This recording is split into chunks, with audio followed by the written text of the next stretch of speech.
कहानी शुरू होती है। तू नहीं कर सकता, तेरे बस की बात नहीं है। जो रोज खाली पेट सोता है वो क्या ख्वाब देखेगा।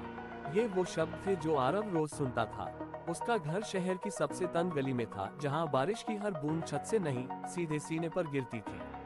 पिता मजदूरी करते करते थक चुके थे, माँ दूसरों के घरों में झाड़ू पोछा करती थी और आरव वो सपने देखता था। सपने कुछ बनने के नहीं, कुछ करने के।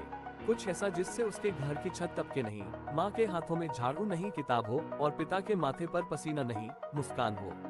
संघर्ष की पहली बारिश। आरव 10वीं क्लास में था, लेकिन स्कूल जाना भी कभी कभी ही नसीब होता। किताबें पुरानी, स्कूल ड्रेस फटी हुई। कई बार वह खाली पेट स्कूल जाता, लेकिन क्लास में सबसे आगे बैठता। उसका सपना था आईएएस अफसर बनना। किसी ने कहा, तू मजदूर का बेटा है, अफसर नहीं बन सकता। लेकिन आरव ने मुस्कुरा कर कहा, मजदूर का बेटा हूँ, मेहनत करना आता है। हर रात वो एक टिमटिमाते बल्ब के नीचे बैठकर पढ़ता। बिजली चली जाती तो वह पड़ोसी की छत पर जाकर स्ट्रीट लाइट के नीचे पढ़ता। फायर जलता गया पर बुझा नहीं। 12वीं पास की और अच्छे नंबर आए। अब आगे की पढ़ाई थी पर पैसे नहीं थे।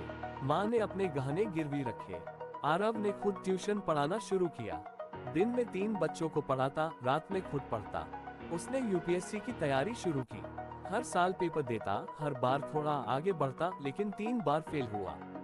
लोग हंसते थे, कहते अब तो मान ले, ये तेरे बस की बात नहीं। एक दिन आरव अपनी किताबें उठाकर बाहर फेंकने चला गया। मन हार गया था। तभी माँ ने आवाज दी, बेटा, सोने को चमकने से पहले आग में तपना पड़ता है, और तू तो हीरा है। खुद से हार मत मान। उस रात आरव ने रोते हुए सारी किताबें फिर से उठाई और ठान लिया, अब हार नहीं मानूंगा। बुक सफलता की सुबह। चौथे प्रयास में उसने फिर से यूपीएससी की परीक्षा दी। एक एक सेकंड की गिनती की। दिन रात मेहनत की। भूख लगी तो पानी पीकर सो गया। नींद आई तो ख्वाबों को याद कर फिर पढ़ने बैठ गया। और फिर रिजल्ट आया, ए63।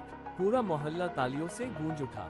वही लोग जो कहते थे तू नहीं कर सकता, अब कह रहे थे, हम जानते थे तू कर जाएगा।